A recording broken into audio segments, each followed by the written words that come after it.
The crystal flute felt like a scepter in his hand, from his vantage point near the towering ice sculpture of a swan. Liam Garrett surveyed the grand ballroom of the Astor Hotel, the air thick with the scent of lilies and expensive perfume, hummed with the conversations of the city's elite. On his arm, Katerina Petrov was a vision in emerald silk, her laughter like a perfectly tuned bell drawing admiring glances that Liam absorbed as his own. He was here. He had arrived. This night, the annual Viridian Dynamics Starlight Serenity Gala was his coronation. He was the rising star, the man with the brilliant future, and the beautiful woman beside him was the perfect accessory.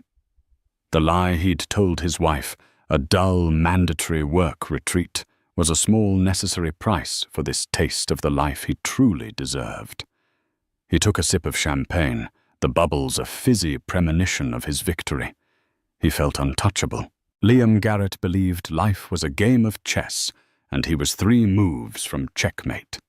At 32, he was a senior project manager at Viridian Dynamics, a titan of the tech finance world. He had a corner office, well, an office near a corner, a 6-figure salary, and a clear trajectory to a vice presidency before he hit 40. He had played every move perfectly. He'd graduated top of his class, networked relentlessly, and put in the punishing hours that separated the contenders from the coasters. His marriage to Nora had been another strategic move, at least in the beginning. Nora Wallace was beautiful, intelligent, and came from a respectable, if not wealthy, family. She was an architectural designer, with a quiet ambition that he'd found charming. She was the perfect wife for a man on the rise, elegant, supportive, and content to manage their tastefully decorated Upper East Side apartment while he climbed the corporate ladder. But lately, Nora had become a complication. A beautiful 7 months pregnant complication. The pregnancy hadn't been planned. When Nora had told him, her eyes shining with tears of joy, Liam had felt a cold dread settle in his stomach. A baby. The word itself sounded like an anchor. It meant sleepless nights, divided attention, and a crippling financial drain. It meant his sharp, tailored suits would soon be competing for closet space with diaper bags and strollers. It was a distraction he couldn't afford. His ambition was a ravenous beast, and a baby was a cage. He'd masked his disappointment with practiced smiles and feigned excitement, rubbing Nora's swelling belly, while his mind calculated the cost of childcare versus the setback to his career. He loved Nora, or at least he loved the idea of her, the stable, comfortable life she represented. But his passion, his true all-consuming desire, was for success. And success, he was beginning to believe, required a different kind of partner. That partner was Katerina Petrov. Katerina was a recent hire in the marketing department, a sharp, hungry analyst with eyes the color of whiskey, and an ambition that mirrored his own. She was 26, unencumbered, and saw the world exactly as he did, a ladder to be climbed with no time for sentimental attachments. Their affair had started 6 months ago, a spark of illicit excitement at a late-night project meeting that quickly erupted into a wildfire. With Katerina, Liam felt seen. She didn't talk about nursery colors or birthing plans. She talked about quarterly reports, market-hostile takeovers, and the weaknesses of their superiors. She looked at him not as a future father, but as a future CEO. She was a reflection of his own desires, sleek and uncomplicated. She was the life he wanted, and Nora was the life he had. The Starlight Serenity Gala was the most important event on the Viridian Dynamics calendar. It was a night where deals were made over canapes and careers were cemented over cocktails. Attendance wasn't just mandatory for someone at his level. It was an opportunity. Last year, a junior manager had impressed the board with a casual comment about emerging markets and was promoted to director a month later. Liam knew this was his stage, but partners were expected, and showing up with his heavily pregnant wife felt like a declaration of domesticity, a signal that his focus was shifting from the boardroom to the nursery. It was a weakness he couldn't afford to show, so he lied. "It's a last-minute leadership retreat," he'd told Nora 2 weeks ago, carefully folding his laundry to avoid looking her in the eye. Upstate, some rustic lodge with no cell service, mandatory for all senior managers. Beaumont's new initiative. Nora had been resting on the sofa, a hand resting protectively on her stomach. She looked tired, her natural glow dimmed by the strains of the 3rd trimester. "Oh, Liam, this weekend. But we were going to finish the nursery."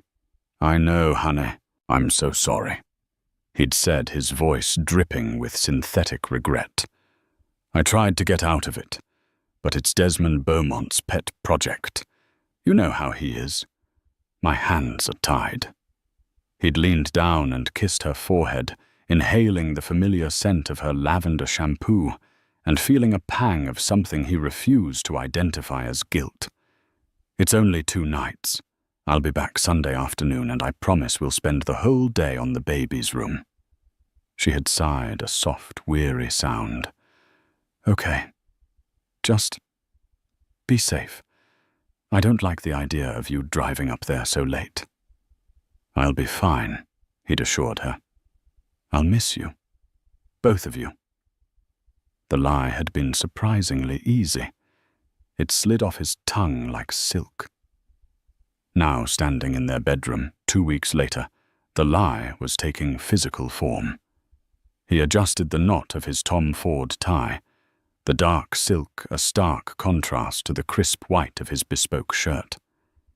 He checked his reflection in the antique mirror above Nora's dresser. The man looking back was powerful, confident. He looked like he belonged at the Astor. From the living room, he could hear the television murmuring. Nora was likely already asleep on the couch. He grabbed his garment bag, which held his tuxedo and his briefcase. "I'm heading out, honey," he called, his voice bright and cheerful. There was a rustle from the other room, and Nora appeared in the doorway, wrapped in a soft cashmere robe. She looked pale. "Already be careful on the road, Liam." "Always," he said, walking over to kiss her. Her lips were soft, but her eyes were searching. For a terrifying second he thought she knew. He saw a flicker of doubt, a shadow of suspicion in their depths. But then it was gone, replaced by a tired smile. "Call me when you get there, if you can get a signal," she said. "Of course. The minute I do," he lied again. "Now get some rest. Don't wait up." He left the apartment without looking back. The weight of his deception, a thrilling electric current in his veins. He took a taxi not to some fictional upstate lodge, but to a suite he'd booked at the St. Regis, where Katerina was waiting. When he opened the door, she was standing by the window, the city lights of Manhattan glittering behind her, like a carpet of diamonds. She turned, and his breath caught. She was wearing a floor-length gown of emerald green silk that clung to her every curve. A diamond necklace, a gift from him, sparkled at her throat. "You're late," she purred, gliding towards him. "The wife was saying her goodbyes," he said, dropping his bags and pulling her into an embrace. She smelled of Chanel No. 5 and ambition. "Poor you," she whispered, her lips brushing against his ear. "Trapped with the Madonna while your kingdom awaits. Don't worry. Tonight you're with your queen." He kissed her, then a hard, possessive kiss that was less about affection and more about sealing his choice. This was real. The power, the glamour, the woman in his arms. This was the life he was choosing, the one he was fighting for. As they prepared for the gala, sharing a bottle of champagne and laughing about office politics, the image of Nora, pale and tired in the doorway of their apartment, faded from his mind like a distant, irrelevant dream. The Astor Hotel's grand ballroom was designed to intimidate. 30-foot ceilings were adorned with frescoes of mythical Greek scenes, and from their center hung 3 colossal crystal chandeliers that refracted the light into 1,000,000 dazzling shards. The air was a symphony of clinking glasses, discreet laughter, and the gentle melody of a string quartet tucked away in a gilded alcove. The most powerful people in New York City drifted through the room like sharks in a well-tailored aquarium, their movements smooth and deliberate. Liam Garrett, with Katerina on his arm, navigated the crowd with a confidence he didn't entirely feel, but projected with masterful skill. He was one of them tonight. He belonged. "There's Robert Peterson from the acquisition team," he murmured to Katerina, nodding towards a portly man holding court by the champagne fountain. "He controls the budget for the Phoenix Initiative. I need a word with him later. And that's Beatrice Croft, head of European operations." Katerina counted her eyes, scanning the room with the precision of a sniper. "They say she's on the short list for the board. Her husband left her for his assistant last year. She'd probably appreciate a woman who isn't a cliché." They were a team, a power couple. As they moved through the room, Liam exchanged handshakes and knowing smiles. He introduced Katerina not as his date, but with a clever ambiguity. "This is Katerina Petrov, one of our brightest minds in marketing. She's been instrumental on the new campaign, and it positioned her as a brilliant colleague and him as a discerning leader who recognized talent. People were impressed. He could feel their approval, a warm balm on his ego. For an hour, everything was perfect. He secured a brief but promising chat with Peterson, who clapped him on the shoulder and said, "Keep up the good work, Garrett. I'm hearing great things." He and Katerina shared a dance, moving effortlessly across the polished marble floor, feeling the envious eyes of junior analysts and administrative staff on them. They were the golden couple, a portrait of success. "I could get used to this." Katerina whispered, her head resting on his shoulder as they swayed to the music. "This is just the beginning." Liam promised, his voice low and certain. "Next year, we won't just be guests, we'll be hosting." The lights in the ballroom dimmed slightly, and a hush fell over the crowd as all eyes turned to the grand staircase. A man in a tuxedo stepped up to a microphone on a small stage.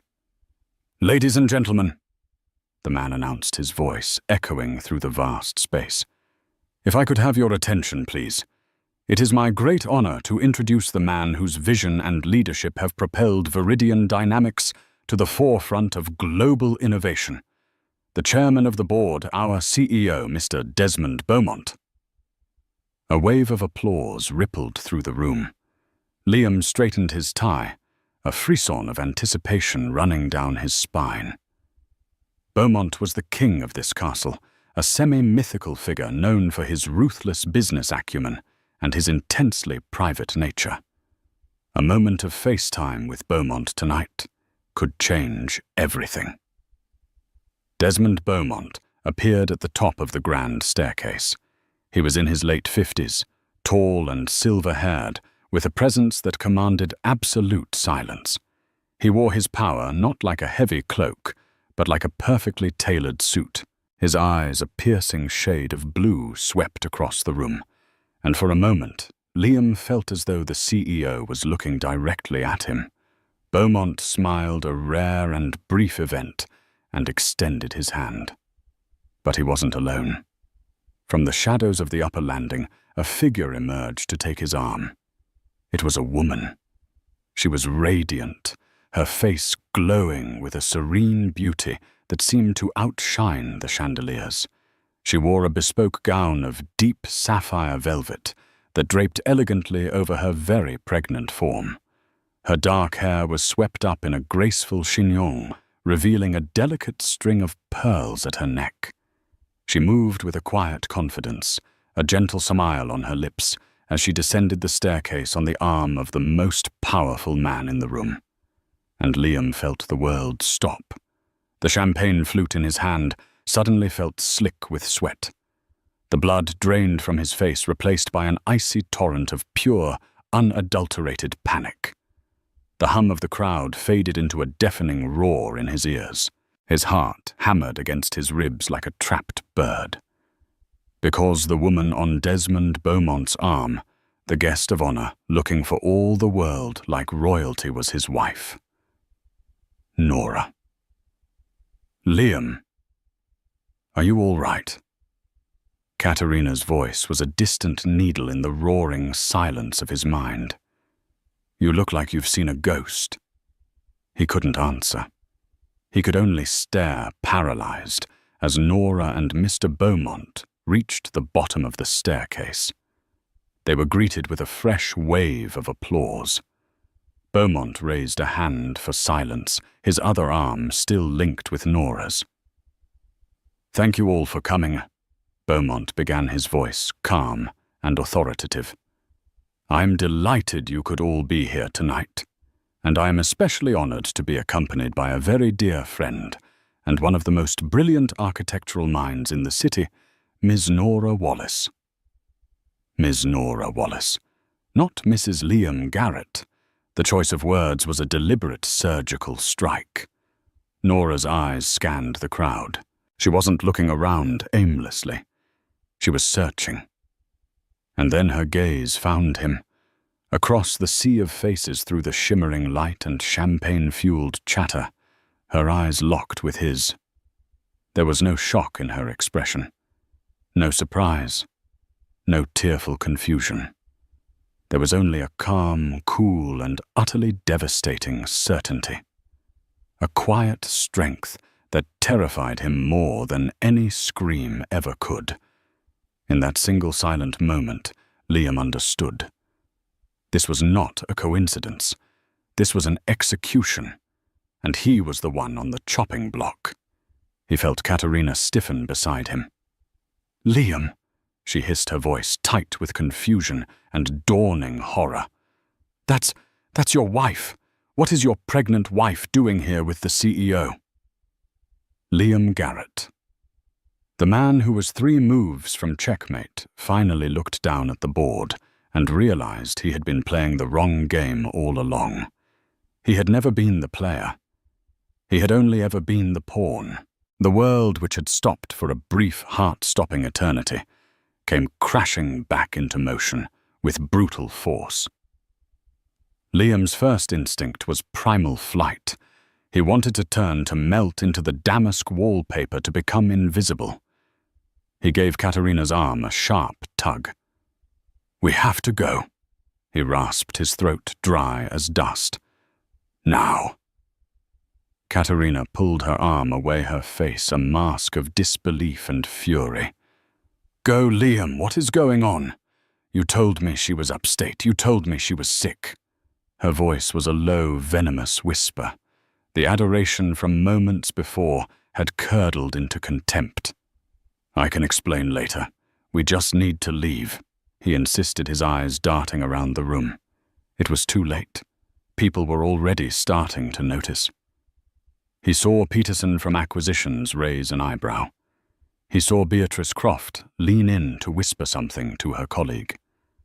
The whispers were spreading a poison seeping through the elegant crowd. He and Katerina, the golden couple, were suddenly the subject of intense, predatory scrutiny. They were a scandal in the making. Before he could drag Katerina towards the exit, the crowd parted. Desmond Beaumont was approaching with Nora still gracefully on his arm. They moved with an unhurried, regal pace that felt like the slow walk of a headsman. Liam's mind raced, desperately searching for a story, a lie, any plausible explanation that could defuse the bomb that was about to detonate in the center of his life. Nothing came. His usually sharp intellect was a fog of pure panic. "Garrett," Beaumont said, his voice a smooth, cold stone.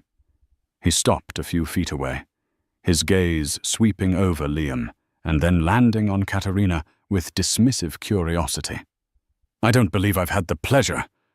Liam's mouth opened, but no sound came out. He felt Katerina jab him sharply in the ribs. "This is Katerina Petrov." Liam managed to stammer his voice, sounding thin and foreign. "From marketing. A colleague." The word colleague felt pathetic and hollow. Nora's gaze fell upon Katerina. She took in the emerald dress, the diamond necklace, her diamond necklace, Liam realized, with a fresh wave of horror. A family heirloom he had claimed was being reset at the jeweler, and her expression remained one of serene composure. There was no flicker of anger, only a faint, almost imperceptible sadness. "Miss Petrov," Nora said, her voice soft but clear, cutting through the tension. "That is a beautiful necklace. It has been in my husband's family for generations." Katerina's hand flew to her throat, her face flushing a deep, mottled red. The diamonds suddenly felt like burning coals against her skin. She looked at Liam, her eyes wide with betrayal and humiliation. She wasn't just his mistress.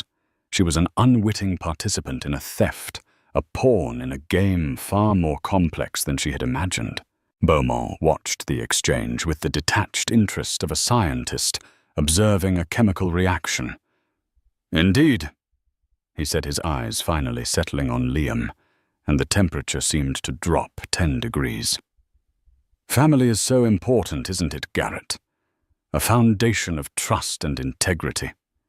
Tell me, how is the leadership retreat going? I confess I wasn't aware I had scheduled one." The question was a clean, precise stab. It wasn't an accusation. It was a verdict. The lie was exposed, laid bare for everyone to see. There was no escape. Liam felt the eyes of everyone in their vicinity on him. The string quartet had stopped playing. The only sound was the frantic pounding of his own heart. "Sir, there's been a misunderstanding," he began, but the words died on his lips. "No, Liam," Nora said, speaking directly to him for the first time. Her voice was still quiet, but it carried the weight of absolute finality. "There has been no misunderstanding. There has only been a clarification." She looked him straight in the eye, and for the first time he saw past the gentle wife he had taken for granted.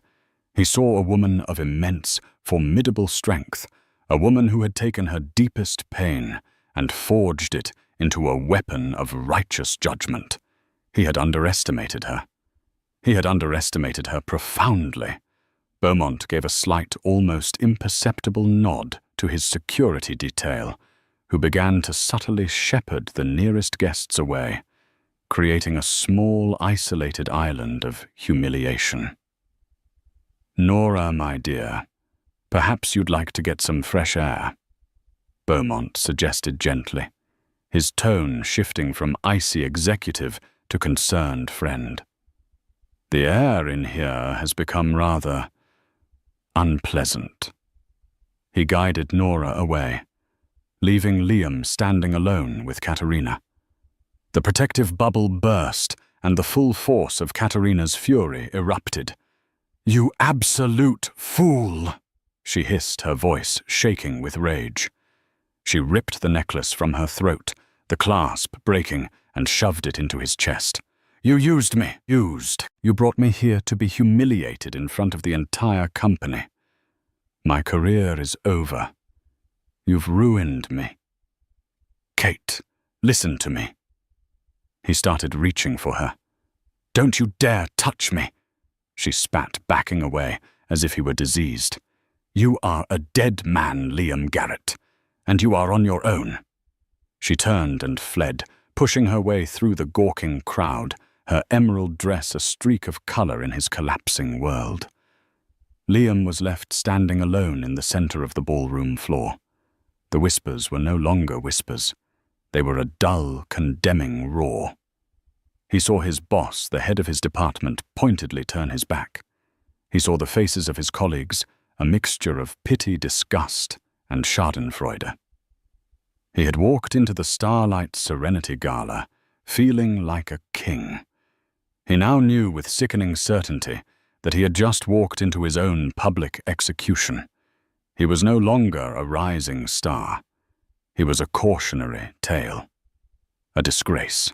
And the worst part, the part that twisted in his gut like a shard of glass, was that he had no one to blame but himself. The story of Nora's arrival at the gala didn't begin that night. It began 5 weeks earlier with the scent of perfume. It was a Tuesday.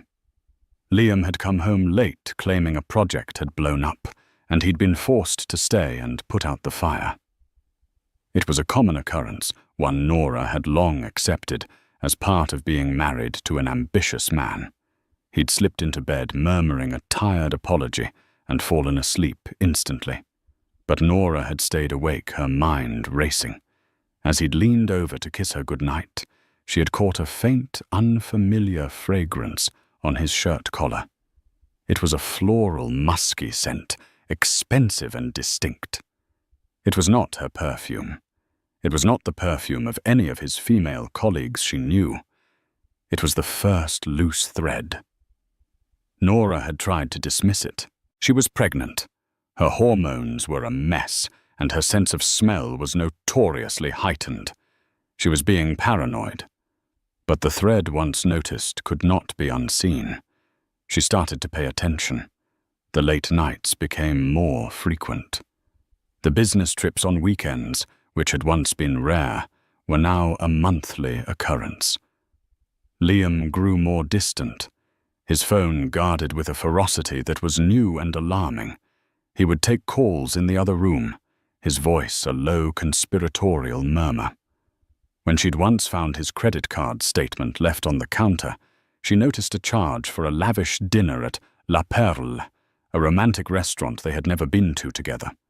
When she asked him about it, he'd waved it away as a client dinner, his eyes not quite meeting hers. The lies were clumsy, but her trust in him had been so absolute that she hadn't seen them for what they were. Now her vision was painfully clear. Each lie was a small cut, and she was bleeding out emotionally in the beautiful apartment they had built together. The confirmation came from a single careless mistake. Liam had a habit of syncing his personal calendar with the family's shared digital calendar on the kitchen tablet. He usually remembered to set his more sensitive appointments to private. One Thursday afternoon, he forgot. An entry popped up on the tablet screen. K. St. Regis, 8 p.m. It was for the following night. It was an evening he had told her he would be working late at the office. Nora felt the floor drop out from under her. K.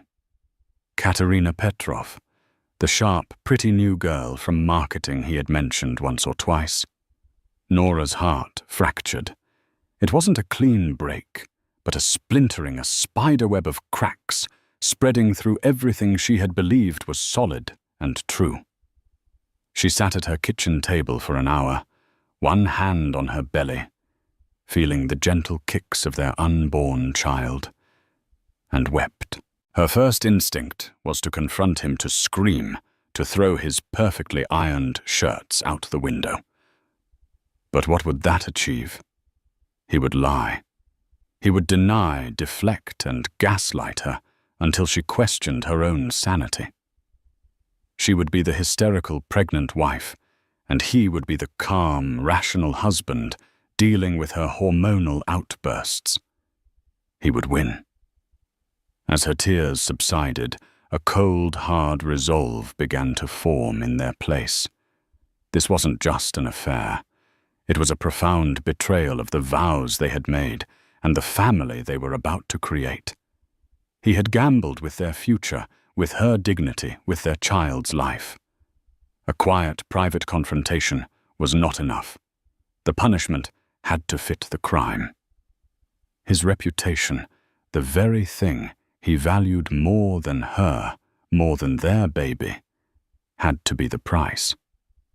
That weekend, she called Desmond Beaumont. Mr. Beaumont was not just Liam's CEO. He had been a close, dear friend of her late father. They had gone to business school together. When her father passed away from a sudden heart attack 10 years ago, Desmond had stepped in, becoming a quiet, protective presence in her life. He'd sent her a card on every birthday, offered her sage advice when she started her own design firm, and attended her wedding to Liam, giving a warm speech that had brought her to tears. He was family. They met for coffee in a discreet corner of a cafe in the West Village. Nora, her voice trembling at first, laid out her suspicions, her evidence and the calendar entry. She didn't cry. Her pain was too deep for tears. It had solidified into a cold, heavy weight in her chest. Desmond listened patiently, his piercing blue eyes filled with a deep, fatherly concern. When she finished, he was silent for a long time, stirring his espresso. "Nora," he said. Finally, his voice gentle but firm. "I am so terribly sorry that you are going through this. You and this child deserve so much better." He sighed a heavy, weary sound.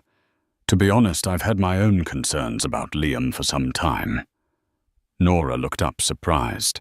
"Professionally," he clarified. "He's ambitious, which is fine, but his ambition is brittle. He cuts corners. He takes credit for the work of his junior team members.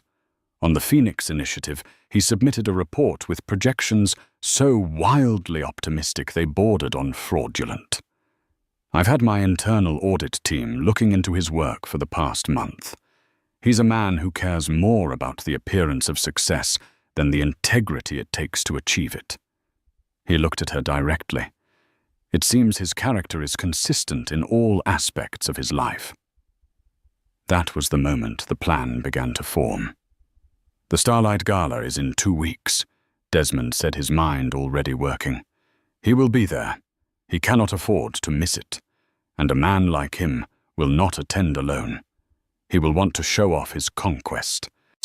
He told me he has a mandatory work retreat that weekend."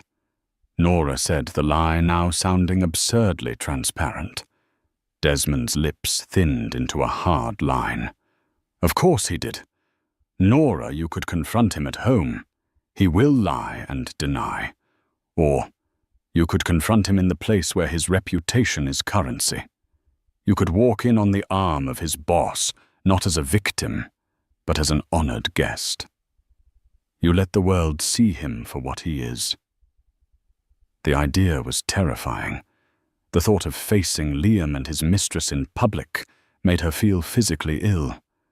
But the alternative, a tearful private fight where he would control the narrative, was worse. This was not about revenge. It was about justice. It was about taking back her power. "I'll do it," she said, her voice stronger than she thought possible. In the 2 weeks that followed, Nora operated with a newfound purpose. She enlisted Desmond's help. His private secretary arranged for a confidential appointment with one of the top divorce attorneys in the city, an aggressive but brilliant woman named Helena Shaw. Nora met with her, calmly explained the situation, and began the process of financially disentangling herself from Liam. Desmond's team did a quiet background check on Katerina Petrov, revealing a history of leveraging relationships for professional gain at her previous 2 jobs. They also discovered through a discreet inquiry at a high-end jeweler that Liam had recently brought in a family heirloom, an antique diamond necklace to be cleaned. He had picked it up the day before. The sapphire velvet dress was Desmond's idea. "You will not look like a victim," he had told her. "You will look like a queen. He commissioned it from a private couturier, a designer Nora had always admired. When she tried it on, looking at her reflection, pregnant, powerful, and poised, she finally felt ready. On the night of the gala, as Liam was kissing her goodbye, she had to marshal every ounce of her strength to keep her face a mask of placid ignorance. The moment the door clicked shut behind him, her composure broke for a moment. She leaned against the door, a single tear tracing a path down her cheek. It was a tear not of sadness, but of mourning for the man she thought she had married, and for the future he had so carelessly thrown away. Then she wiped the tear away, took a deep breath, and began to get ready. An hour later, a black town car sent by Mr. Beaumont was waiting for her downstairs. As she rode towards the Astor, she didn't feel nervous. She felt calm. She was no longer Liam Garrett's wife, a supporting character in his story. She was Nora Wallace, and this was the first page of hers. The drive from the Astor was a blur of recriminations and screeching tires. Liam gripped the steering wheel of his Audi, his knuckles white, as Katerina unleashed a torrent of fury from the passenger seat. "A family heirloom!" "You gave me his pregnant wife's necklace," she shrieked, her voice raw. "Do you have any idea how I looked? I looked like a cheap, pathetic thief. I didn't think she would be there." Liam shot back his own panic, fueling his anger. "How was I supposed to know she was friends with Desmond Beaumont? Maybe you should know more about the woman you married." Katerina laughed, a bitter, ugly sound. "God, you are so stupid. You talked about ambition, about taking over the world. You can't even manage your own house. You're finished, Liam. Utterly finished, and you will not drag me down with you." When he pulled up in front of her apartment building, she didn't wait for him to stop the engine. She threw open the door and got out, turning back to glare at him through the open window. "Delete my number, Liam," she said, her voice dripping with ice. "If anyone from work asks, I will tell them you pursued me, that you lied to me about your marital status, and that I ended it the moment I found out the truth. You are on your own." She slammed the door and stalked into her building without a backward glance. Liam sat in the car for a long time, the engine humming, the silence in the car, a screaming accusation. He was alone. Truly and completely alone. The drive back to the Upper East Side apartment he shared with Nora was the longest of his life. Each street light, each passing car, felt like a judgment. He rehearsed apologies, excuses, justifications in his head. But they all sounded feeble and pathetic. What could he possibly say? He let himself into the apartment, his key scraping in the lock. The silence was absolute. The lights were off, save for a single lamp in the bedroom. All of Nora's things. Her coat from the hook by the door, her shoes, her laptop from the living room, table and table were gone. A cold dread, heavier and more profound than the panic he'd felt at the gala, settled over him. On the center of their perfectly made bed lay a single sheet of cream-colored stationery. It was Nora's personal letterhead. Her handwriting was as neat and elegant as ever. There were no blots, no angry slashes, no signs of emotional distress. It was calm, controlled, and utterly devastating. "Liam, I will be staying with friends. Do not try to contact me. You will be hearing from my lawyer, Helena Shaw, on Monday morning. She will handle all further communication regarding the dissolution of our marriage and the division of our assets. The locks will be changed tomorrow. Nora." No, "I'm leaving you." No, "How could you?" No emotional appeal. It was a business memo, a transaction. Their marriage, their life together, their future family were all reduced to a few sterile sentences. He had treated their marriage as a strategic alliance, and in the end, she was dissolving it with the same ruthless efficiency. He sank onto the edge of the bed, the note trembling in his hand. He was in checkmate. The weekend was a living hell. He couldn't eat. He couldn't sleep. He paced the silent, empty apartment, the half-finished nursery, a constant mocking reminder of the future he had obliterated. He called Nora's phone 100 times. It went straight to voicemail. He called her mother, her sister, her best friend. None of them picked up. He was an island completely cut off from the world he had once inhabited. On Monday morning, the true professional fallout began. He walked into the offices of Viridian Dynamics and was met with a wall of silence. The usual morning buzz was absent. People at their desks fell quiet as he passed, their eyes following him, before they quickly looked down at their screens. His assistant, a young woman who had always been friendly and cheerful, gave him a tight, nervous smile and told him that his 9 a.m. meeting had been cancelled. In fact, his entire calendar for the day was empty. At 10 a.m., he received an email from Human Resources. The subject line was stark, mandatory meeting. He was shown into a sterile conference room. 2 people were waiting for him, the head of HR, a woman named Carol, and his own boss, Frank, the man who had been his mentor. Frank wouldn't meet his eye. "Liam," Carol began, her tone devoid of any warmth. "We have a serious situation here. We've received multiple reports regarding your conduct at the Starlight Serenity Gala on Saturday evening." It was a personal matter, Liam said, his voice hoarse.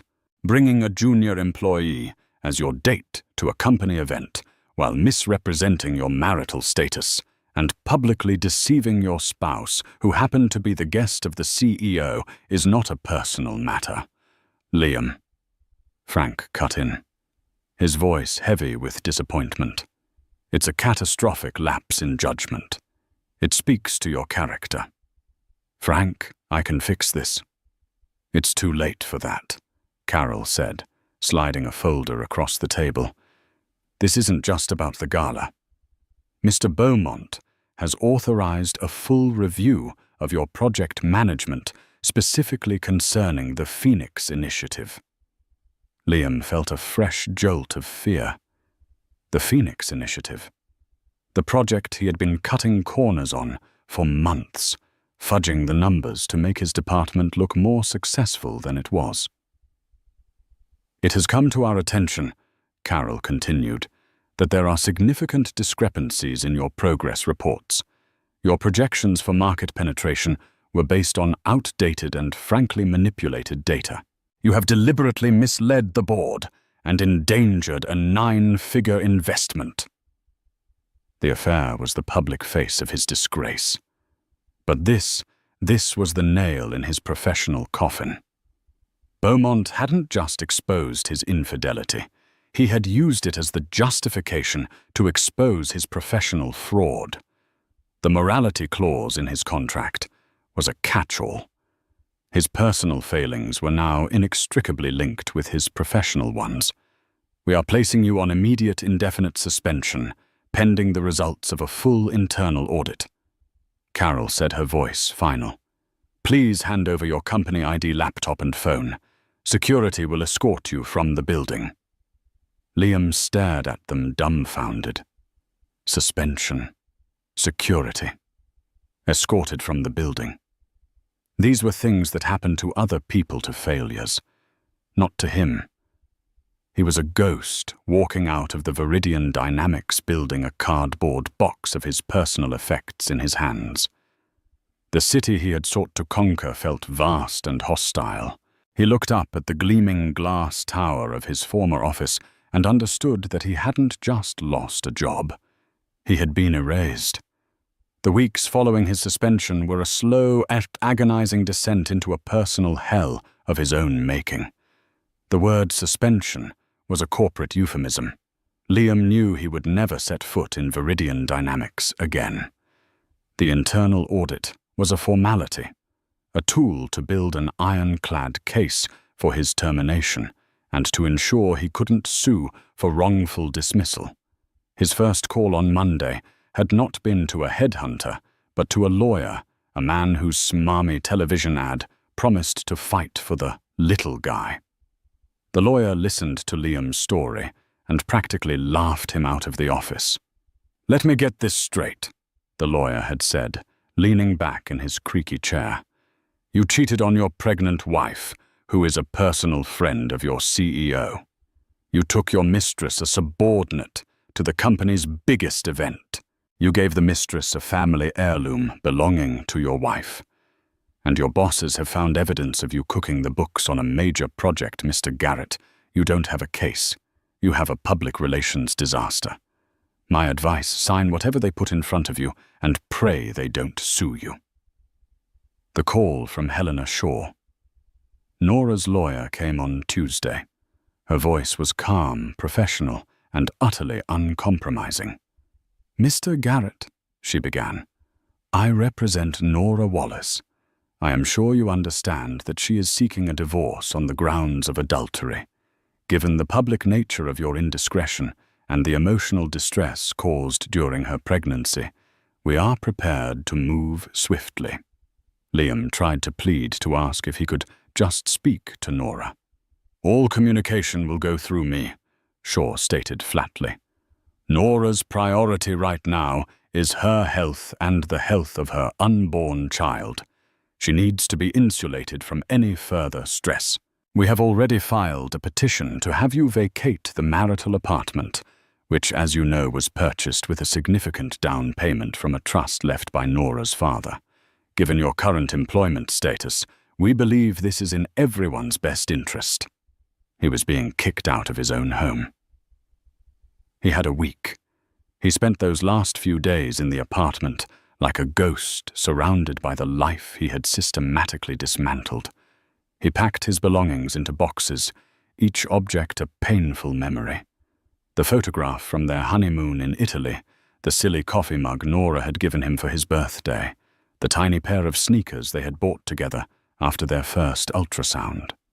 He tried to salvage his career, making discreet calls to contacts at other firms. The response was universally chilly. The story of the gala had spread through the tight-knit world of New York finance and tech like a virus. No one wanted to touch him. He was toxic, a liability. The man with the golden future was now radioactive. Katerina, as promised, had thrown him to the wolves.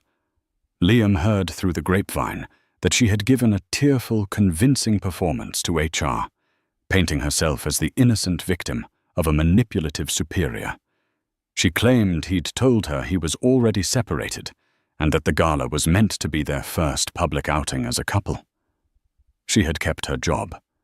In a cruel twist of irony, her reputation as a woman who had been wronged by a powerful man gave her a strange sort of cachet. She had played her hand perfectly. The day he moved out of the apartment was grey and rainy, a fitting, pathetic fallacy for the state of his life. He hauled his boxes into a rented van and drove to a soulless, month-to-month furnished apartment in a neighborhood he used to fly over in a helicopter during corporate tours. The apartment smelled of stale cigarette smoke and regret. His termination from Viridian was finalized a week later. The email was brief and brutal. He was fired for gross professional misconduct and multiple violations of the company's code of ethical conduct. His stock options were void. His severance was non-existent. His downfall was complete. He had lost his wife, his child, his home, his career, and his reputation all in the space of a few weeks. He would sit in his drab new apartment for hours, staring at the peeling paint on the walls replaying the night of the gala in his mind. He saw the chandeliers, heard the music, felt the thrill of anticipated victory. And then he saw Nora's face. Not the angry, screaming face he might have expected, but the calm, disappointed, resolute face that had sealed his doom. He had thought he was playing a game of chess, but he had misjudged his opponent. He had seen Nora as a queen, to be protected a piece that solidified his position. He had never realized that in her own game on her own board, she was the one who could topple the king. 6 months passed. The city moved on as it always did, from one scandal to the next. The name Liam Garrett, once whispered in the corridors of power, was now forgotten a footnote in the annals of corporate flameouts. For Nora Wallace, those 6 months were a period of rebirth. The divorce was finalized quickly and cleanly. Helena Shaw had been a shark, and Liam, with no job and dwindling resources, had been in no position to fight. Nora kept the apartment her inheritance protected and received a settlement that would ensure she and the baby were financially secure. But more important than the money was the rediscovery of herself. Freed from the suffocating weight of Liam's ambition and deceit, she flourished. Her architectural design firm, which had been a side project, became her main focus. Desmond Beaumont, true to his word, became her champion. He commissioned her to lead the redesign of the executive suites at Viridian Dynamics' headquarters. It was a major project, one that put her name on the map. Her work was lauded for its innovative use of light and space, its blend of modernism and warmth. She was no longer just Liam Garrett's wife. She was Nora Wallace, a rising star in her own right. In late spring, she gave birth to a healthy baby boy. She named him Cole after her father. She was surrounded by a loving support system, her mother, her sister, and a circle of loyal friends who had rallied around her. Her apartment, once a place of quiet heartbreak, was now filled with laughter, the smell of baby powder, and the promise of a new, joyful future. She rarely thought of Liam anymore. When she did, it was with a distant clinical pity for a man who had been given everything and had chosen to throw it all away for nothing. For Liam, those same 6 months were an endless night. After his savings ran out, he was forced to sell his Audi and move into an even smaller, cheaper apartment in Queens. The tailored suits and designer watches were sold off one by one to pay for rent and groceries. His job search was a humiliating exercise in futility. His name was blacklisted. Eventually, he took a job that didn't require a background check or references a data entry position at a small logistics company. It was tedious, mind-numbing work in a grey, windowless office. He who had once managed multi-million-dollar projects and commanded teams of people now spent his days typing numbers into a spreadsheet. His boss, a man 10 years his junior, who constantly reminded him about his quotas. He was a ghost haunting the edges of a life he once owned. He avoided the parts of the city where he might run into former colleagues. He ate alone, he slept alone. His only companions were bitterness and regret. One evening, scrolling aimlessly through social media on his phone, a cheap prepaid model, he saw a picture that stopped his heart. It was posted by one of Nora's friends. It was a picture from a baby shower. Nora was in the center, seated in a large wicker chair, radiant and smiling. She was surrounded by friends, her hands resting on her beautiful round belly. She looked happy, genuinely, profoundly happy. In that moment, the full, crushing weight of his loss finally broke through his narcissism and self-pity. It wasn't the job, the money, or the status he mourned. It was her. It was the easy laughter they used to share. It was the way she would look at him with a love and trust he had treated like a disposable commodity. It was the son he would never know, the family he had destroyed. He had traded a kingdom for a handful of dust. He sat there in the darkness of his grim little apartment, the glow of the phone illuminating the tears streaming down his face. He finally understood. The grand gala, the emerald dress, the lies, and the ambition, they were all just distractions. The real story, the only one that ever mattered, was the one he had failed to read. The one about a good woman's love and the priceless future he held in his hands. And he had let it all slip away. This story is a stark reminder that the choices we make, especially those shrouded in darkness, always find their way to the light. Liam Garrett had everything a person could want, but his ambition was a hunger that couldn't be satisfied by love, loyalty, or the miracle of a new life. He chased a hollow, glittering prize blind to the true treasure he already possessed. In the end, he didn't just lose his career, he lost his humanity. Nora, on the other hand, shows us the incredible power that resides in quiet strength and integrity. Faced with the ultimate betrayal, she didn't crumble. She rose. She transformed her deepest pain into a catalyst for her own empowerment, proving that the brightest futures are often built on the ashes of a past we were brave enough to burn down. What did you think of Nora's incredible moment of triumph? Could you ever forgive a betrayal like Liam's? Let us know your thoughts in the comments below. If this story resonated with you, please give this video a thumbs up. Share it with someone who needs to hear it. And don't forget to subscribe to our channel for more real-life drama and powerful stories. Your support helps us continue to bring these narratives to you. Thank you for listening.